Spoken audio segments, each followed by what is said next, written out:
നമസ്കാരം. ഇന്ന് ഞങ്ങൾ എത്തിയിരിക്കുന്നത് തിരുവനന്തപുരം ചിറയിൻകീഴാണ്. വിദ്യാഭ്യാസ രംഗത്ത് ഏറെ ചലനമുണ്ടാക്കിയ ഒരു സ്ഥാപനമാണ് Nobel group of school. Chirayinkeezhu ആസ്ഥാനമായി പ്രവർത്തിക്കുന്ന ഇന്ന് ഞങ്ങളോടൊപ്പം ഉള്ളത് നോബൽ സ്കൂളിന്റെ മാനേജിംഗ് ഡയറക്ടർ സുഭാഷ് ചന്ദ്രൻ സാറാണ്. നമസ്കാരം സാർ. നമസ്കാരം സാർ. ഞങ്ങൾ ഇപ്പോൾ അറിയാൻ കഴിഞ്ഞത് നിങ്ങളിപ്പം ഈ ഒരു ഗേൾസും ബോയ്സും രണ്ട് വിഭാഗമായാണ് ഈ സ്കൂൾ നടത്തിയത് അല്ലേ, വർഷങ്ങളായി. എന്നാൽ ഇപ്പോൾ അറിയാൻ കഴിഞ്ഞത് ഇത് രണ്ടും ഒരുമിച്ച് കൊണ്ട് ഇപ്പോൾ നടത്തുവാൻ തീരുമാനിച്ചു നോക്കിയാൽ എന്താണ് അതിനെക്കുറിച്ച്? ഈ നോബൽ ഗ്രൂപ്പ് ഓഫ് സ്കൂൾസ് എന്ന് പറയുന്നത് രണ്ട് ഹൈസ്കൂളും ഒരു ഹയർ സെക്കൻഡറി സ്കൂളും ചേരുന്നതാണ്. Shri Saradavilasam girls higher secondary school 5 മുതൽ 10 വരെയും 11, 12 പെൺകുട്ടികൾക്ക് മാത്രമുള്ള സ്കൂളാണ്. അതുപോലെ ശ്രീ ചിത്രവിലാസം ബോയ്സ് ഹൈസ്കൂൾ എന്ന് പറയുന്നത് 5 മുതൽ 10 വരെ ആൺകുട്ടികൾക്ക് മാത്രമുള്ള സ്കൂളായിരുന്നു. സർക്കാരിൻ്റെ പൊതുനയം അതിൻ്റെ ഫലമായി ഇത് മിക്സഡ് സ്കൂളാക്കണം എന്നൊരു നിർദ്ദേശം നാട്ടുകാരുടെയും പൊതുസമൂഹത്തിൻ്റെയും ഉയർന്നു വരികയും അതിന് അപേക്ഷ കൊടുക്കുകയും കേരള സർക്കാർ ഈ സ്കൂളിൻ്റെ ഭൗതിക സാഹചര്യങ്ങളും ഈ സ്കൂളിൻ്റെ മികവുകളും തിരിച്ചറിഞ്ഞ സാഹചര്യത്തിൽ സർക്കാർ ഇതിനെ മിക്സഡ് സ്കൂളാക്കി മാറ്റാൻ കഴിഞ്ഞ ദിവസം ഉത്തരവ് തരികയാണ് ഉണ്ടായത്. ഇനി മുതൽ Shri Chithravilasam boys high school mixed സ്കൂളായി പ്രവർത്തിക്കും എന്നുള്ളതാണ് സർക്കാർ നിർദ്ദേശിക്കുന്നത്. സാധാരണ ഒരു ഗേൾസ് സ്കൂളിലേക്ക് കുട്ടികൾ വിടുമ്പോൾ രക്ഷിതാക്കൾക്ക് അവരുടെ ഒരു മാനസികാവസ്ഥ നമുക്ക് കണക്കിലെടുക്കാമല്ലോ. കാര്യം അവിടെ പെൺകുട്ടികൾ മാത്രമേ പഠിക്കുന്നുള്ളൂ, ഞങ്ങളുടെ കുട്ടികൾ അവിടെ സുരക്ഷിതമായിരിക്കും എന്നൊക്കെ. ഇവിടെ ഇത്തരത്തിലേക്ക് ഒരു മിക്സഡ് സ്കൂൾ ആക്കുമ്പോൾ അവർക്ക് എന്തെല്ലാം സുരക്ഷിതത്വമാണ് പ്രൊവൈഡ് ചെയ്യുന്നത്?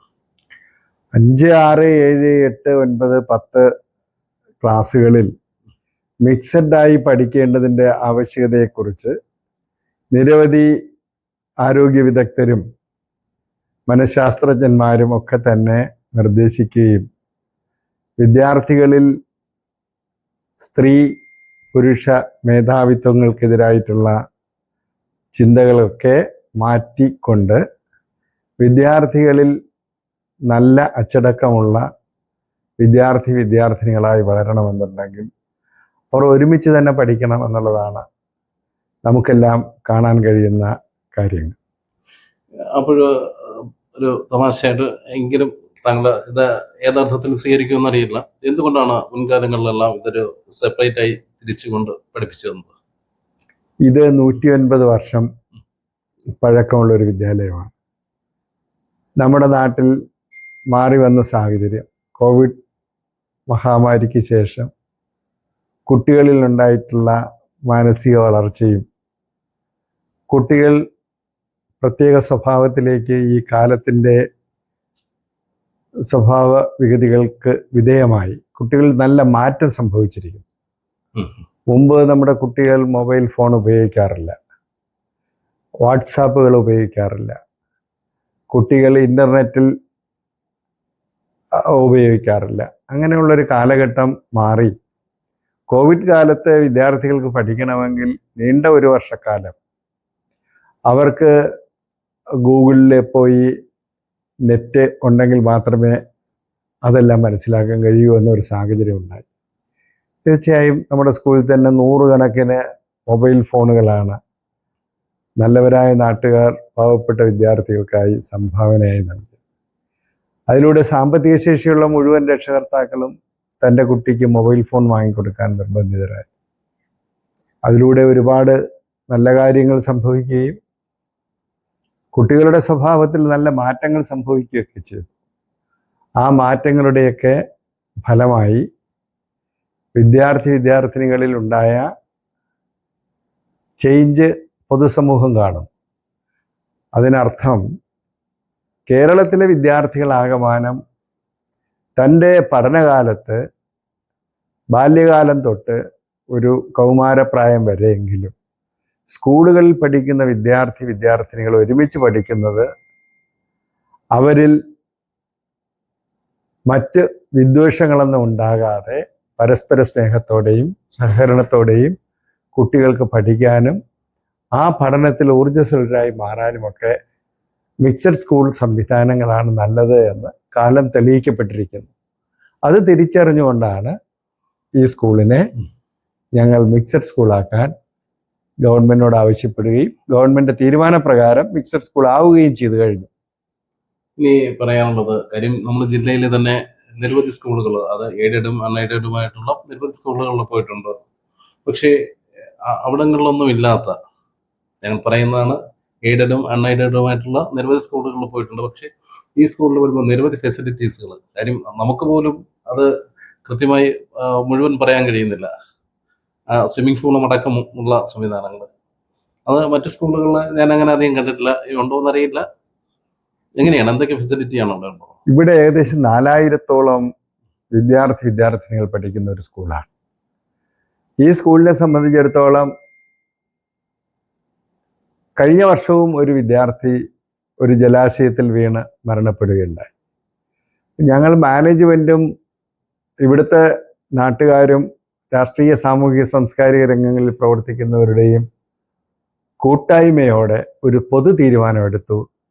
ഈ സ്കൂളിൽ പഠിക്കുന്ന എല്ലാ വിദ്യാർത്ഥികളെയും നീന്തൽ പഠിപ്പിക്കണം എന്ന ഒരു ആശയം രൂപപ്പെടുകയും ഏകദേശം 1.25 കോടി രൂപ മുടക്കിയാണ് ആ സ്വിമ്മിംഗ് പൂൾ നമ്മൾ ഉണ്ടാക്കിയിട്ടുള്ളത്. തീർച്ചയായും കുട്ടികൾക്ക് 24 hours ഫിൽറ്ററിങ് യൂണിറ്റുള്ള ഒരു സ്വിമ്മിംഗ് പൂളാണ് നമ്മൾ ഉപയോഗിച്ചിട്ടുള്ളത്, ഇവിടെ നിർമ്മിച്ചിട്ടുള്ളത്. നമുക്ക് കാണാൻ കഴിയും, എല്ലാ കുട്ടികളും ഷവർ ചെയ്തതിന് ശേഷം സ്വിമ്മിംഗ് പൂളിലേക്ക് വരികയും സ്വിമ്മിംഗ് പൂളിൽ പ്രാക്ടീസ് ചെയ്തതിന് ശേഷം വീണ്ടും ഷവർ ചെയ്ത് ഡ്രസ് ചേഞ്ച് ചെയ്ത് പോകുന്ന വളരെ ആധുനിക സംവിധാനങ്ങളോട് കൂടിയ ഒരു സ്വിമ്മിംഗ് പൂളാണ് ഇവിടെ രൂപകൽപ്പന ചെയ്തിട്ടുള്ളതും പ്രവർത്തിച്ചു വരുന്നത്. എങ്ങനെയാണ് ഇവരുടെയൊക്കെ ടൈം സ്വിമ്മിങ്ങിനൊക്കെ ഉള്ള? രാവിലെ 8 മണി മുതൽ 11 മണി വരെയും 3 മണി മുതൽ 6 മണി വരെയുമാണ് സ്വിമ്മിംഗ് പ്രവർത്തനം നടക്കുന്നത്, നിർദ്ദേശിച്ചിട്ടുള്ള ദിവസങ്ങൾ. പിന്നീട് എന്തൊക്കെ ഫെസിലിറ്റിയാണ്? മറ്റേ സ്വിമ്മിംഗ് പൂളിന്റെ കാര്യം പറഞ്ഞു, ഇനി മറ്റ് ഇവർക്ക് വേണ്ടിയിട്ട് ഇവിടെ കുട്ടികൾക്കായി എല്ലാ ക്ലാസ്സും ഡിജിറ്റൽ ക്ലാസ് റൂമുകളാണ്. ഇപ്പോൾ ഞങ്ങൾ ഉണ്ടാക്കിയിട്ടുള്ള LKG KG play class 1 to 4 മുഴുവൻ ക്ലാസ് റൂമും സ്പ്ലിറ്റ് AC വെച്ച് നിയന്ത്രിക്കത്തക്ക ഇതിൽ AC ക്ലാസ് റൂമുകളാണ്. തീർച്ചയായും ഫർണിഷ് ചെയ്ത് ഒരു ഇന്റർനാഷണൽ സ്കൂളിന്റെ സ്റ്റാൻഡേർഡിലും നിലവാരത്തിലും ഭൗതിക സാഹചര്യം ഒരുക്കപ്പെട്ടിട്ടുണ്ട്. അത് ഡിജിറ്റൽ ക്ലാസ് റൂമുകൾ മാത്രമല്ലേ? അല്ല, എല്ലാ ക്ലാസ് റൂമുകളും ഓരോ കുട്ടിയുടെയും LKG തൊട്ട് UKG 1 to 4 മുഴുവൻ ക്ലാസ് റൂമും ഡിജിറ്റൽ ക്ലാസ് റൂമുകളാണ്. എല്ലാ ക്ലാസ്സിലും 2 ഫാൻ, കുട്ടികൾക്ക് അവരുടെ പുസ്തകങ്ങൾ വെക്കാനുള്ള ഷെൽഫ്, 30 കുട്ടികളുടെ 30 ക്യാബിൻ എല്ലാ ക്ലാസ് റൂമിലും ഉണ്ട്. തീർച്ചയായും നിങ്ങൾ ആ സ്കൂളിന്റെ അന്തരീക്ഷം പൊതുസമൂഹത്തെ അറിയിക്കണം എന്നാണ് എനിക്ക് നിങ്ങളോട് അഭ്യർത്ഥിക്കാനുള്ളത്. അതാണ് ഞാൻ ചോദിക്കുന്നത്. ഇവിടെ ഫീസുകളൊന്നുമില്ല, അഡ്മിഷൻ ഫീ പോലും ഞങ്ങൾ വാങ്ങുന്നില്ല. ഈ സ്കൂളിനെ സംബന്ധിച്ചിടത്തോളം ഈ PTA കമ്മിറ്റിയാണ് ഈ സ്വിമ്മിങ് നടത്തുന്നതും അതുപോലെ തന്നെ മറ്റ് ആക്ടിവിറ്റീസുകൾ, ഡാൻസ് ക്ലാസ്സുകളുണ്ട്, അതുപോലെ തന്നെ ചെണ്ട, മൃദംഗം, തബല, സംഗീതം പഠിപ്പിക്കൽ, അങ്ങനെ തുടങ്ങി karate, roller skating, badminton, shuttle, നിരവധി സിന്തറ്റിക് കോർട്ട് 6 ഐറ്റം പ്രാക്ടീസ് ചെയ്യാം, ചെസ് ബോള്, അങ്ങനെ തുടങ്ങി വിദ്യാർത്ഥികളിൽ അന്തർലീനമായിരിക്കുന്ന സകല കലാ കായിക മേഖലകളിലുള്ള എല്ലാ കഴിവുകളും ഈ സ്കൂളിൽ അവർക്ക് നിർബാധം നടത്താനുള്ള കോർട്ടുകളും സൗകര്യങ്ങളും ഒക്കെ ഈ മാനേജ്മെന്റിന്റെ നേതൃത്വത്തിൽ ഉണ്ടാക്കിയിട്ടുണ്ട് എന്നുള്ളത് നമുക്ക് കാണാൻ കഴിയും. മറ്റൊന്ന് ചോദിച്ചോട്ടെ, ഇപ്പോൾ സുഭാഷ് ചന്ദ്രൻ സാറ് എന്ന് പറയുന്നത് ജില്ലയിലെ തന്നെ അറിയപ്പെടുന്ന ഒരു വ്യക്തിയാണ്. പലപ്പോഴും ഞങ്ങളുടെയൊക്കെ വാർത്തകൾ നിറഞ്ഞ ഒരു സാന്നിധ്യം കൂടിയാണ്. വിവാദമായാലും അങ്ങനെ പല കാര്യങ്ങളിലും ഈ താങ്കൾക്ക് തന്നെ ജില്ലയിൽ പലയിടങ്ങളിലും താങ്കൾക്ക് സ്കൂളുകളുണ്ട്. അപ്പോൾ താങ്കൾക്ക് ഇതൊരു ബിസിനസ്സാണോ? ഞാൻ ഈ സ്കൂൾ രംഗത്തേക്ക് വരുന്നത്, ഞാനൊരു ഗവൺമെൻറ് A ക്ലാസ് കോൺട്രാക്ടർ ആയിരുന്നു. 16 കോടി രൂപ ടേൺ ഓവർ ഉള്ള ഒരു സമയത്താണ് ഞാൻ ഒരു നീണ്ട 27 വർഷക്കാലം ഈ കൺസ്ട്രക്ഷൻ രംഗത്ത് ഗവൺമെൻറ് എ ക്ലാസ് കോൺട്രാക്ടറായി കേരളത്തിൽ അങ്ങോളം ഇങ്ങോളം വലിയ വലിയ വർക്കുകൾ ഞാൻ ചെയ്തിരുന്നു. ഭാഗ്യവശാൽ എന്നോടൊപ്പമുള്ള ചിലരുടെയൊക്കെ ഇടപെടൽ കൊണ്ട് ഒരു സ്കൂൾ വാങ്ങാൻ, ആദ്യമായി ഞാൻ വാങ്ങിയത് ഒരു LP സ്കൂളാണ്.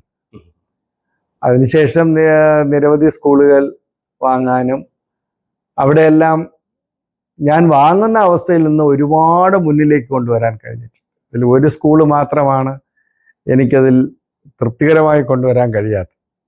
ബാക്കി എല്ലാ സ്കൂളുകളും നല്ല നിലവാരത്തിലും എല്ലാ സ്കൂളുകൾക്കും പുതിയ കെട്ടിടങ്ങൾ ഉണ്ടാക്കാൻ എനിക്ക് കഴിഞ്ഞു എന്നുള്ളതാണ്.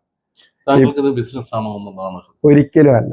ഞാനൊരു ബിസിനസ്സായിട്ട് കണ്ടാൽ ഇപ്പൊ ഈ ചിറയൻകീഴ് സ്കൂള് തന്നെ ഏകദേശം 10-15 കോടിയോളം രൂപ ഇവിടെ ഇൻവെസ്റ്റ് ചെയ്തതായി കാണാൻ കഴിയും.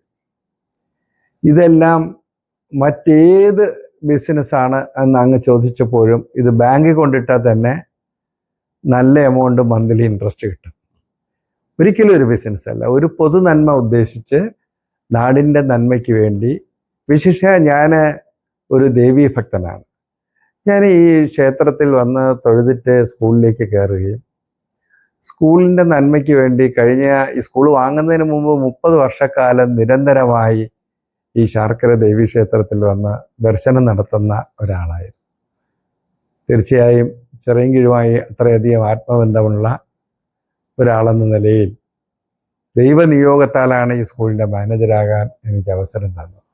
കയറി വരുമ്പോഴത്തേന് എൻ്റെ എൻട്രൻസിൽ ഒരുപാട് പ്രഗത്ഭരായ അവരുടെയൊക്കെ ഫോട്ടോ പതിച്ചുകൊണ്ട് പ്രേം നസീർ അടക്കം ഉള്ളവർ ഇവിടെ പഠിച്ചു എന്ന് പറയുമ്പോൾ ഈ സ്കൂളിന് അത്ര പഴക്കമുണ്ട്.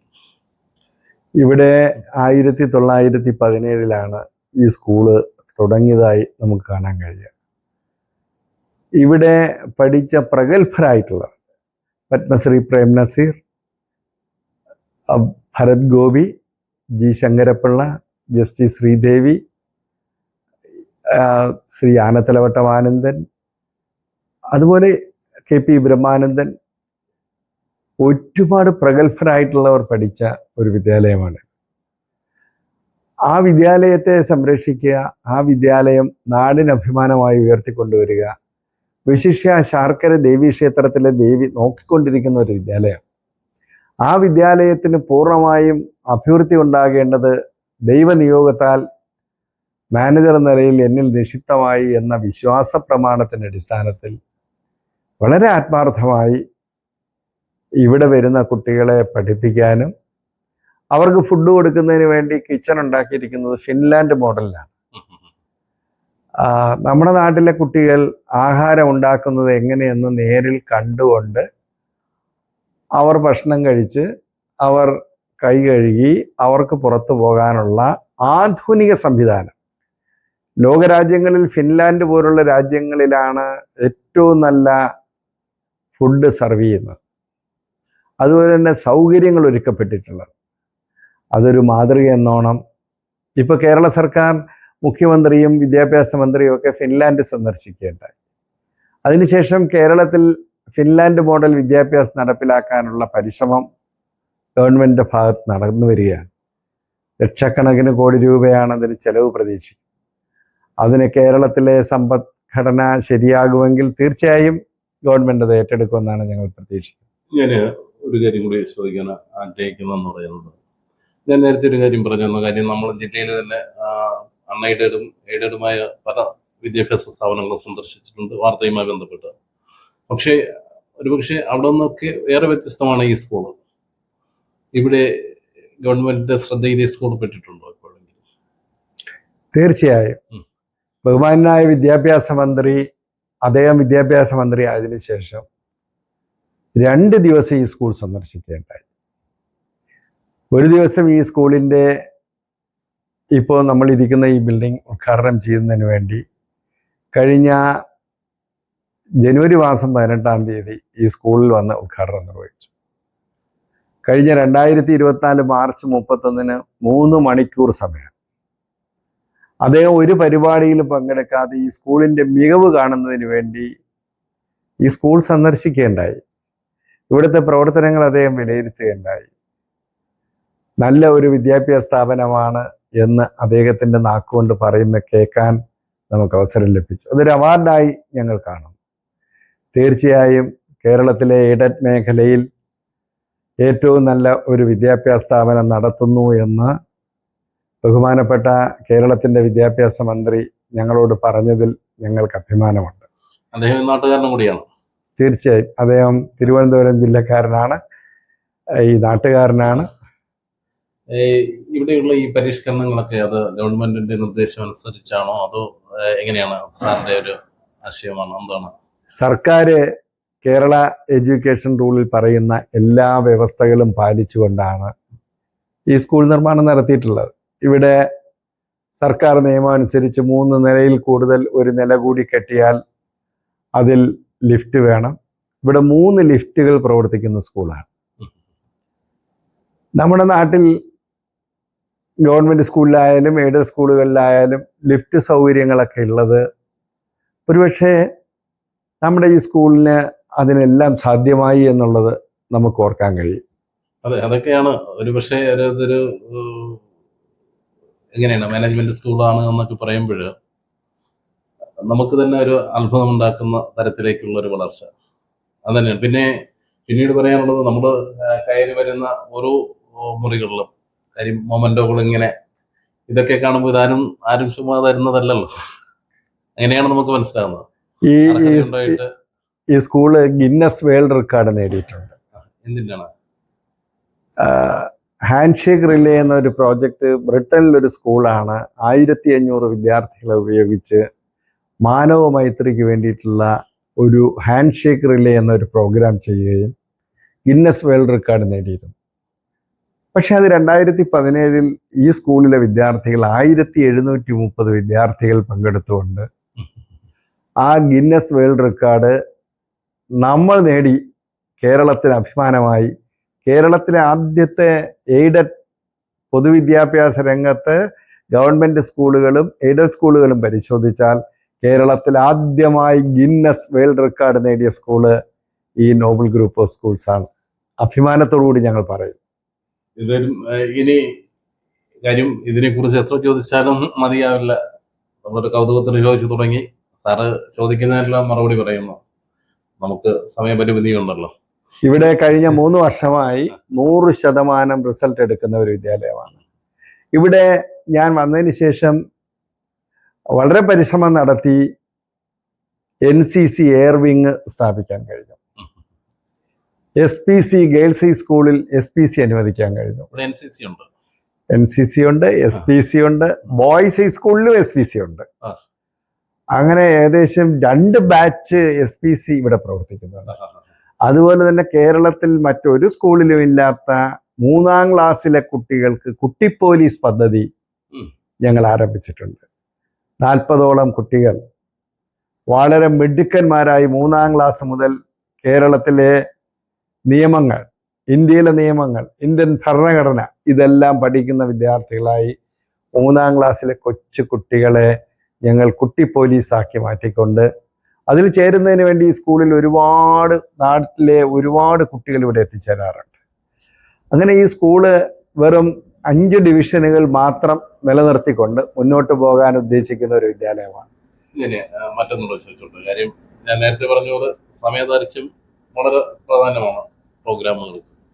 ഇനി അറിയേണ്ടത്, ഈ പ്രോഗ്രാം തീർച്ചയായും ഇത് മുഴുവനായി കാണുന്ന ഓരോ രക്ഷിതാക്കൾക്കും അല്ലെങ്കിൽ വിദ്യാർത്ഥികൾക്കും ഈ സ്കൂളിലേക്ക് വരാൻ പൂർണ്ണമായും താല്പര്യമുണ്ടാകും. പ്രത്യേകിച്ച് രക്ഷിതാക്കൾക്ക് അവരുടെ മക്കളെ ഇങ്ങോട്ട് അയക്കാൻ. അങ്ങനെയെങ്കിൽ ഇവിടെ അഡ്മിഷൻ ഉണ്ടോ അവർക്ക് കൊടുക്കാൻ? ഇവിടെ ഇപ്പോ 1ാം ക്ലാസ്സിൽ കുറച്ച് കുട്ടികൾ കൂടെ അഡ്മിഷൻ കൊടുക്കാൻ കഴിയും.